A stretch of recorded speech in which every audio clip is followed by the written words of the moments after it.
I was a professional dancer before I ventured into the world of corporate banking. So classical ballet and contemporary. All of that was going well, very successful from my perspective, post training, etc. And then I ended up having a car accident, which ended my career. So I was kind of faced with a difficult set of decisions, right? Ultimately, once I got back on my feet, it was clear I was never going to dance again, particularly to that level, and was unable to teach because of the challenges I was left with physically post the accident. My question really was, what on earth is it I do now? And, I had no business background at all, no real understanding of how an organisation such as a large bank operates, and how do I work for two very senior directors in a space that was unknown. So I made a decision, which was, I'm going to do it, and I'm going to go for it anyway, and I'm going to learn, and I'm going to absorb. And I made a contract with myself internally that no one knew about, which was I will get 2 promotions every year. And I was successful in that, and I began to climb and moved on to another big investment firm, and then landed in ClearBank, which is where no one expects you to know everything. We are not designed to be perfect, but there are things that we can do to make things permanent and be okay with that rhythm. So you have to stop to understand that, and not just look at, well, this isn't happening, but look at the why and grow together as a collective, and in that growth mindset.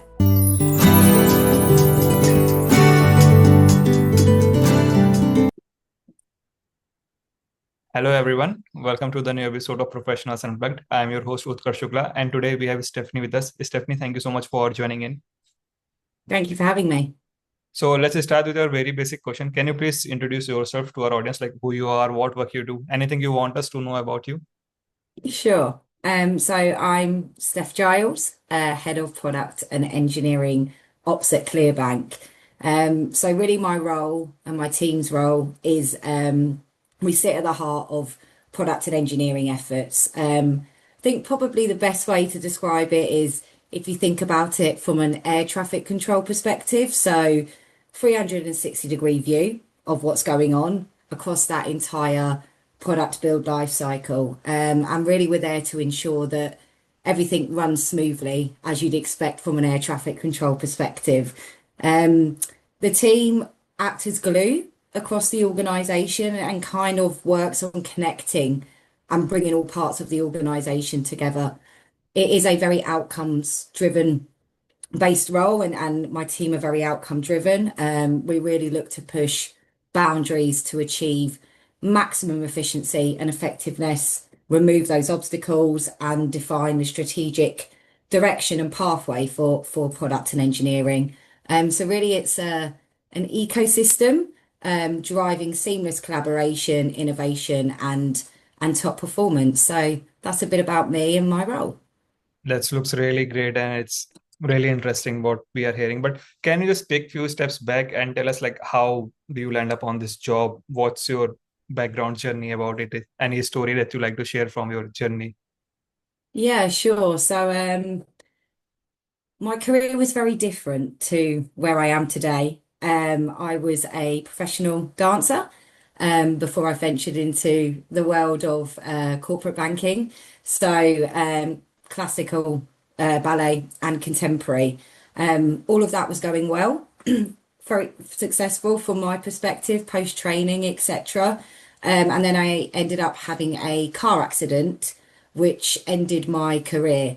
So I was kind of faced with a difficult set of decisions, right? Ultimately, once I got back on my feet, it was clear I was never going to dance again, particularly to that level, and was unable to teach because of the challenges I was left with physically post the accident.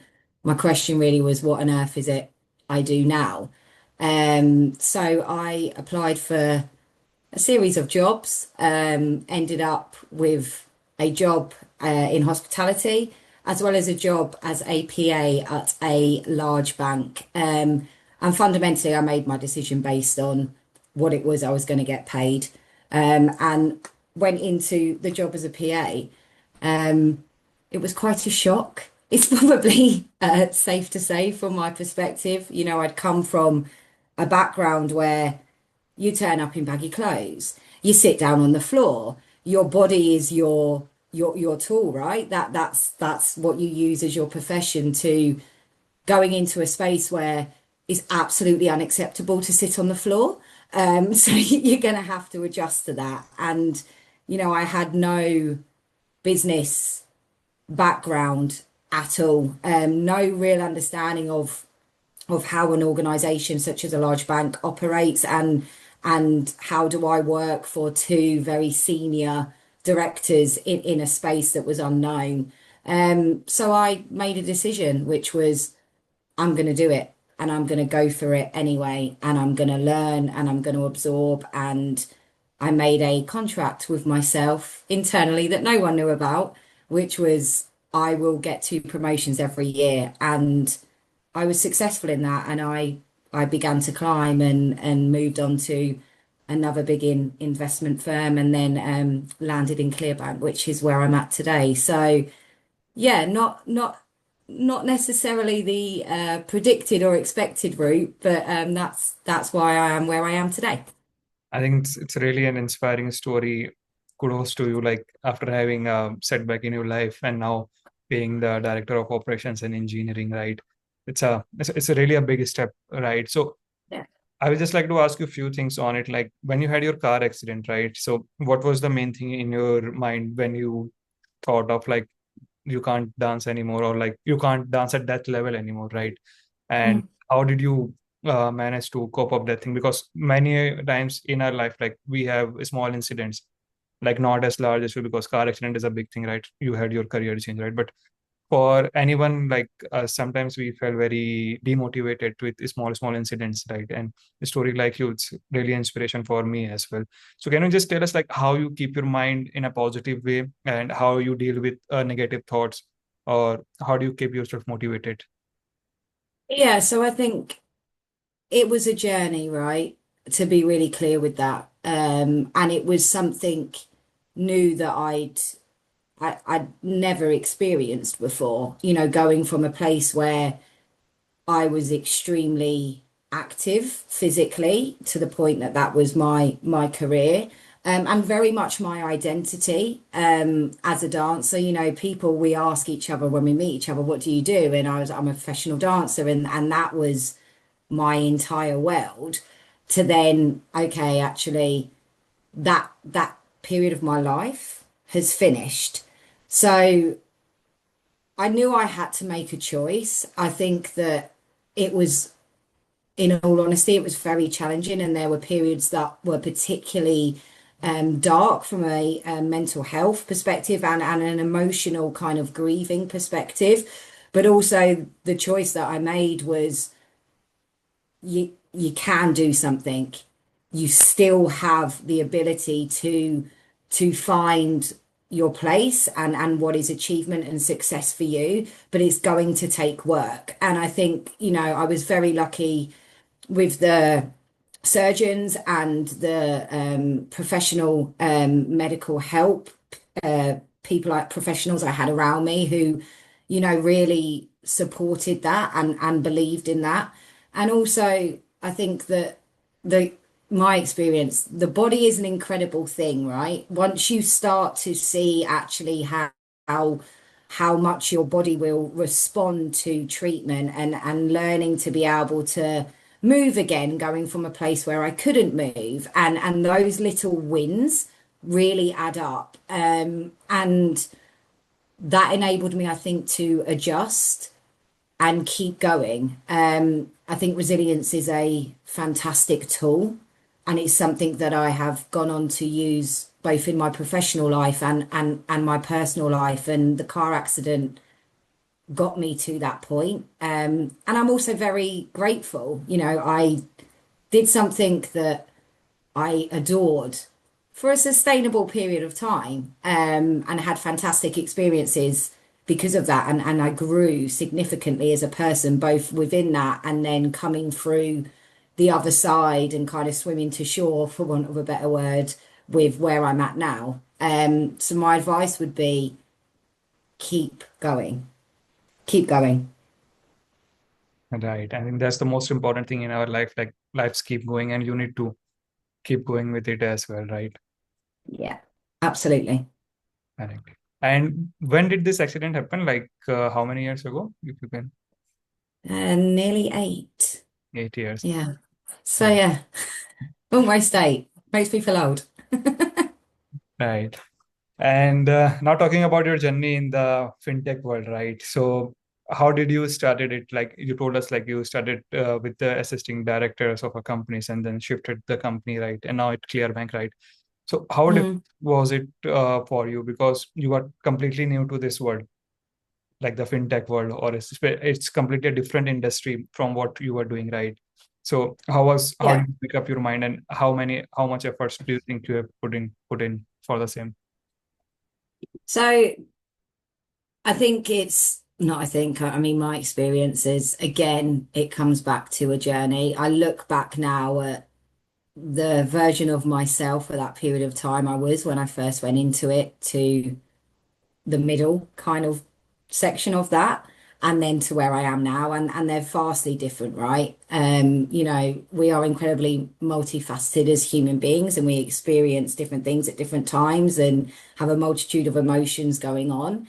I think that for me, I learned a lot about myself. I still continue to learn about myself. I had some fantastic support from mentors and colleagues along the way because it was completely unknown. And I also had a drive to learn. I am a human who enjoys learning things and absorbing things. I think that I'm able to retain quite a lot. And that probably comes from a dance background of you learn a routine in an hour and you need to learn it or you don't, or you don't get to perform it. So that, there are tools and things that really helped me from a dance perspective that have aided me in my career and actually made that transition relatively seamless. They map across multiple different areas, really, regardless if it is dance as opposed to banking. So I think it's been a combination of working hard, learning, failing, and carrying on and doing it anyway. And also as well the opportunities that became available for me as I progressed and I moved organizations to kind of end up in the space where I am now. I think probably one of the most pivotal moments for me was going from climbing to a point of, I guess, what we'd call like mid-range management, which was a fantastic achievement for me and something I didn't foresee. I was extremely proud of myself and thankful for the people who had supported getting me there. But then actually the realization for myself of this doesn't have to be your ceiling yet. And I didn't feel like I was quite there yet. So then actually, right, okay, it was a real growing up in going from where I was at that point, which was fantastic and great, but actually where do I want to go? Um, and doing that has kind of hopefully landed me where I'm at now, which is, you know, a great place to be, still a hell of a lot to learn, which is exciting and not quite done yet. So that's a good place to be. Yeah, I think that's the main point of life, to keep learning and keep moving on and Yeah, be happy with what you have at this moment, right? absolutely. Talking about the challenges, I think one of the biggest challenge for you were to overcome that accident, right? But any other challenges that you think were quite interesting that you want to talk on? Yeah, I think I mean it naturally comes off the back of that switch up, right? But something that I guess I'm quite keen to share in the hope that it might resonate with others is just the challenge I faced, particularly around the personal battle with imposter syndrome as I progressed through my career.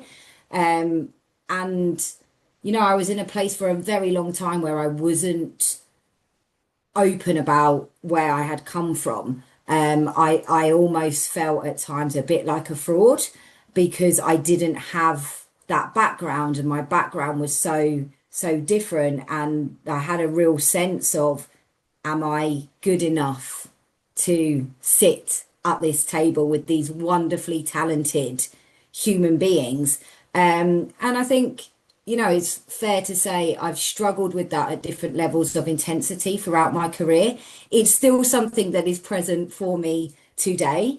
But actually I've learned to accept it and to work with it.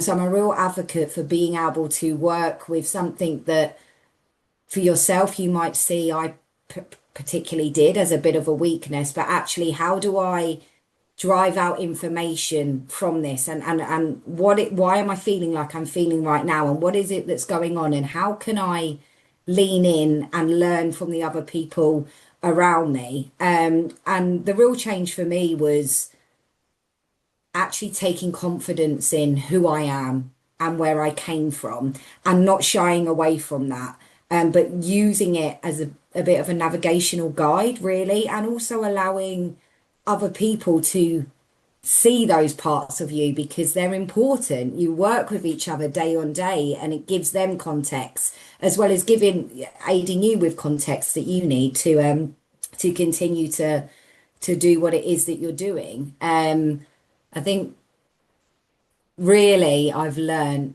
nobody expects you to know everything. And that was quite a difficult lesson for me because I come from a discipline that was incredibly isolating, incredibly, I have to do this myself and I have to be perfect and it has to look like this because otherwise I'm not going to get this job. There's a lot of pressure from a dance perspective, but nobody expects you to be perfect. But actually, there is a thing of being able to work on things to make them permanent until you move to the next. And it's also totally okay to say, really sorry, I don't know. I'll go and find out and I want to learn about it, but I can't answer that right now. And those types of conversations for me have ended up taking me into places that are completely unexpected. So yes, it's a challenge, and that has been a challenge for me, but it's something that is uniquely mine. And, that would be my kind of advice around that is your story is uniquely yours, and own that authentically, and don't worry about it so much. It's human. So yeah, that was a bit of a monologue, but that's something that I wanted to share, and hopefully it resonates with some people. We're all good enough.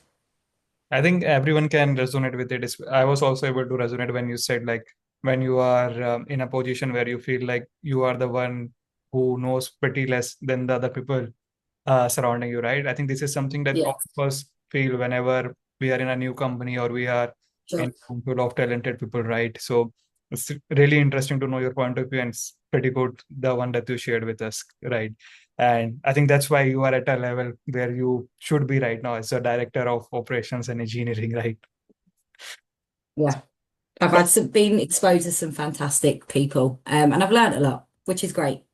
That's really great. And talking about the work culture, how do you try to maintain like a very good work culture? Because being a director, people look at you as like someone who can lead us in a good way, right? And so my question to you is like, how do you try to maintain a culture in the company or with the group of people you are working, such that everyone enjoys the place and the work that they are doing? Yeah, great question. I think that for me, everything comes back down to people, um, and creating an environment where people feel empowered, feel able to share their opinions, even if it's a challenge, that challenge being constructive, which it always is. and listening and stopping. And that was a skill that I had to learn. I think for me, part of my journey into leadership was fundamentally learning about, first of all, how I communicate and how I am and what my personality type is and what that means for other people who communicate in a completely different way to me, and actually stopping to listen and to be patient with it. Things don't always happen ideally how you want them to straight away. That's okay.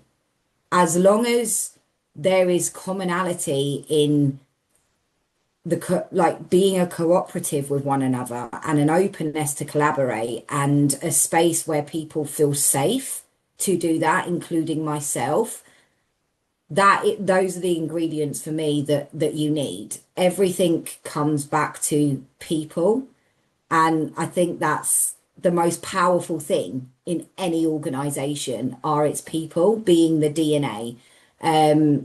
So that's I guess being how I've lent into that as a leader, and also knowing that I still have a lot to learn and I don't always get it right. But if I can foster an environment where we can talk about that openly, then you're halfway there. I think that's completely makes sense. If someone is able to talk their points openly without any fear, that is the point when we know like this is the organization for me to work on, right? And Yeah, best culture anyone can ask for, yeah. right? And suppose just one last question on the same. Suppose there is one person who's working under you, right? And he's not able to perform well, say for any XYZ reason. So how do you deal in such situations? How do you try to? Find out. Mhm. Yeah, like for me, again, it's very human, right? Mhm. Try to understand the why, as opposed to focusing on, well, this isn't the performance isn't where it needs to be. There will be stuff behind that, things that you're likely unaware of, and actually being able to have that conversation to understand this isn't working. So what is it that you want to do right now? And how can I support you in that? What are you not getting from me? These are the things I'm not getting. Mhm. Can we work together to help make sense of that? Um, and balancing that with actually the material impact of something not being done. That is where for me as a leader, I will protect the individual and their development and their growth and our relationship with one another, balanced with protecting the deliverable or set of deliverables, whatever it is. So I think that those moments are about stopping and asking and hearing and also reflecting on yourself, because my style is my style. It may not always be helpful and it may be hindering, and being open to taking that feedback and doing something with it, because those are little nuggets of gold that enable you to learn and ultimately release those people to succeed. It goes back to the point I made earlier of no one expects you to know everything. We are not designed to be perfect, but there are things that we can do to make things permanent and be okay with that rhythm. So you have to stop to understand that and not just look at, well, this isn't happening, but look at the why and grow together as a collective and in that growth mindset. Correct. I think that's totally makes sense, and that's how we try to help each other, right? Yeah, Yeah. absolutely. It always comes for me, it always comes back down to people, and humans are pretty remarkable. Once we've got the platform, the ability to do that, right?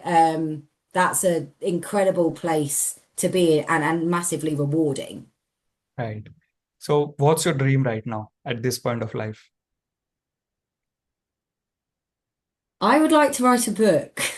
Now, that may not be what you expected to hear. I've always wanted to write a novel. I don't have any idea what it's about. That's fine. Maybe it will come. That for me is something that I've always had a bit of a pull towards. I know it would be hugely challenging. And it's a dream for me to have written one, even if it sits in a drawer and no one ever sees it, for me to know I've done that because it's internally something that I think about very fondly and want to do, would be enough. So that is my dream. We'll stay tuned to see if I do write something and if it gets published. And But yeah, that's my dream. I hope to get you on the interview as a writer. Yeah, yeah.